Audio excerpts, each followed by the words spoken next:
If you're looking to get your ex back, you must do the hardest thing that you probably think that you've ever done. By the time you finish this video, you'll understand why the hardest thing that you have to do is actually the only thing you should do to re-attract your ex. And that's for you to let go of your ex. So the first reason why you need to let them go to get them back is because they need to realize that there's a good chance that they will never get you back. In their head, they're thinking they can get you whenever they want to because you're constantly calling them. You're constantly blowing their phone up. You're constantly sending flowers to their job and dumb stuff like that. You need to walk away and take yourself completely out of their circle, out of their bubble, out of their mind, out of their face. So they get to the point now where it's like they're questioning the fact that, are you ever gonna come back? Are you ever gonna call them again? Maybe this time it's for real. Maybe it's for good. Maybe they're giving up on me. Maybe they're not gonna, come back crying like they did the first time, and they're really out of my life. When really sometimes you gotta understand, like, a breakup could just be a test. Maybe your ex wanted to play a little game with you to kind of poke at you, just to kind of see where you stand, and if you are gonna cry and beg, and just so they can have like a more of an upper hand in the relationship, okay? But the thing is, like, it's not worth playing dumb games like that. You got to respect what they say. If they tell you, hey, back up, hey, we're done, don't call me anymore, I'm blocking you, but then they leave you unblocked on their Instagram on purpose, knowing that you're gonna, that's a way for you to reach out to them and try to scare you and give you anxiety, but they're gonna block you on the phone, but leave the Instagram open for you to contact them purposely. Just stuff like that. You guys, don't play those type of games, okay? Don't feed into these mind games that people play. Just like do what they say. What we're teaching is not a game either, because I know a lot of people kind of like say, well, it's a game playing, no contact. You guys, if they say they don't want to talk to you or they want to break up with you, guys, show them that respect. Back up completely. You don't want to be friends with them. I mean, if you want to be friends, cool. Go ahead and blow their phone up and call them and, tell them how beautiful they are and how much you love them and want them back, and beg and cry and plead and write clean slate letters. If you want to be friend zone, go right ahead, okay? If you want your ex back and you want that love, that companionship, that bond that you had when you first started dating back, you guys need to back up. Go no contact. You need to focus on yourself. You need to repair all the wounds in your heart. Strengthen up your mental health. Go see a therapist. Go talk to somebody about it. Get a private coaching, something. Become a better person than what you were during the breakup. You need to improve yourself, guys. That's so important. When you're getting your ex back and you're the same person, you got to understand there's a good chance they may be the same person. Even if you were the one that did something wrong in the relationship, at least during the breakup, you'll have time to figure out what you did wrong. And like I say, time is the biggest Band-Aid. Let time heal whatever wound that you did. Whatever you did to destroy the relationship, let the time kind of heal a little bit. Let them come to that point where they're like, what Murphy did, it really wasn't that bad. I understand he had sex with my grandma. He was drunk at the time. He had 2 of those natural ice, and he really can't control his liquor. And the natty ice, and that does get to him. And give them that space to actually just kind of think, okay, well, it wasn't really that bad a deal, and let those feelings come back. Let the Band-Aid of time heal those wounds, and give them that space so it can be possible. Another reason why letting them go to get them back is important is because being able to not move on is only going to push them away. At the time of the breakup, your ex is telling you, look, I'm done with this, I'm final, I want to move on, and you need to move on too. And that's a hurtful, when you hear that, I've been told that before, and it's like, look, please give me my space. I've moved on, it's time for you to move on too. When you hear that, it hurts. And we can't accept that. The number one thing that we talk about in our private coaching sessions, and if you need help with anything in this video that you're unsure about, definitely reach out to us for a private coaching session. But one of the main things we do talk about in our sessions is getting past that denial and getting to acceptance. You need to accept that the fact that your relationship is over. You need to, don't worry about what's happening in the future. Don't worry about what's happening in the past. It's all about the present moment. And the present moment is you are no longer with that person anymore. You are no longer their boyfriend. You are no longer their girlfriend or husband or wife, whatever it is. You need to accept it and deal with reality. You cannot deal with being deluded, because it's only going to cause you more pain, and it's only going to delay the healing process, because we've coached a lot of people who were dealing with an ex from 2 years ago and they still couldn't get over it. You have to think about a lot of time. Life is very precious, and you're spending a lot of time and energy on someone who no longer wants to be with you. What do you think that's going to do to your emotional health, your physiological health, and your mental health? So by you continuing to press on and do a lot of the detrimental things that we talked about, It's not good for your health. It's not good for your getting your ex back, and it's not good for yourself.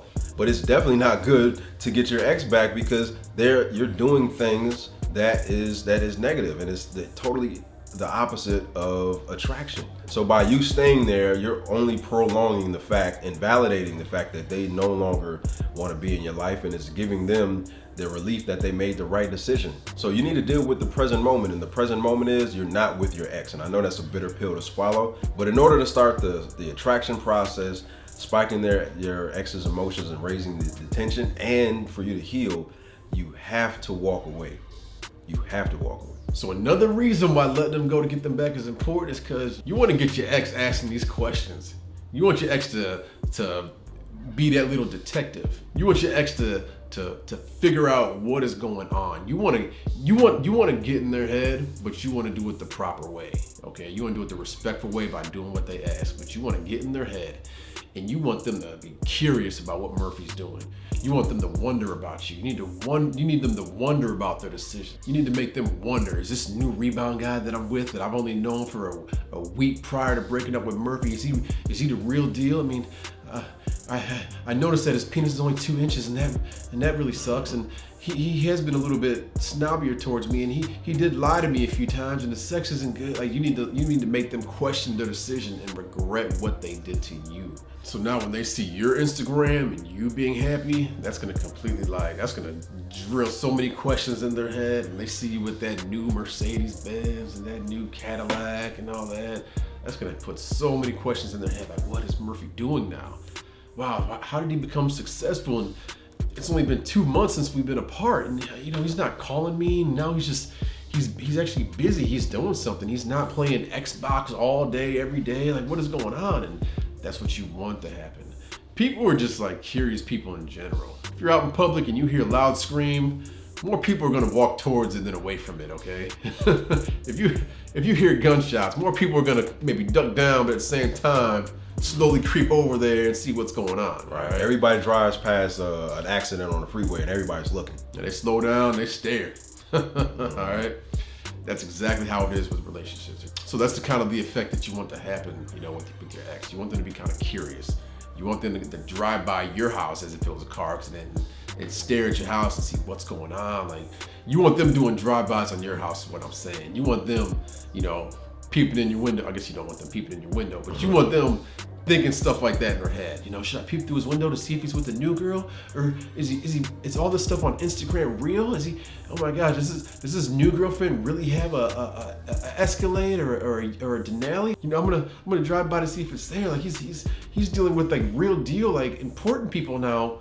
You want them to have that fear of anxiety and question their decision. You want them to have those questions in their head if they made the right decision or not. And another way that letting them go not only allows them to come back, but it allows you to regain your self-respect. And many times we have this one-track mindset of, I gotta get them back. Whatever I need to do that, I have to do it. If I gotta go send them flowers, I'll do that. If I gotta go drive by their house, I'll do that. If I gotta go send them a letter or talk to their mother, whatever I need to do, I will do it. And that desperation that comes out of us allows us to go a lot of different ways. It can make us become angry. A lot of people that we talk to in our private coaching sessions, they end up admitting to us, I never was the angry type, but after the breakup, I couldn't handle my emotions and I just flew off the handle. Men and women tell us this all the time. And it brings out a lot of ugly things about us that it's like having an out-of-body experience, because we're programmed to, look, I just want my ex back. And unfortunately, it brings up a lot of emotions that we didn't know existed. So right now, you could look back once you gain this clarity by walking away, and you can say, I cannot believe I degraded myself like that. I cannot believe I lost respect for myself. My friends, how I was acting, my family, observing how I was acting, they lost respect in me. Maybe I really flew off the handle and did something that you may have put hands on your ex, you may have became physical or said hurtful things that you never thought you would say, or maybe the new person that they're dating, you got into a fight with them because you couldn't control your anger, and that rage just built up and made you do something violent. And now you have the clarity to see that about yourself. But the thing is, don't make the mistake of identifying with that who you became during the breakup, because too many people focus on that, on the detrimental things, and they just say, look, I am that now. I am my breakup. I am the ex. I am the person who's no longer in, being loved. I am alone now. And when we identify that's a huge mistake. So understand why you did those things, and understand that you were a person in love and you were a person who couldn't control their emotions, but that doesn't make you a bad person. That's just some person who made some mistakes, as long as you don't continue to make those mistakes.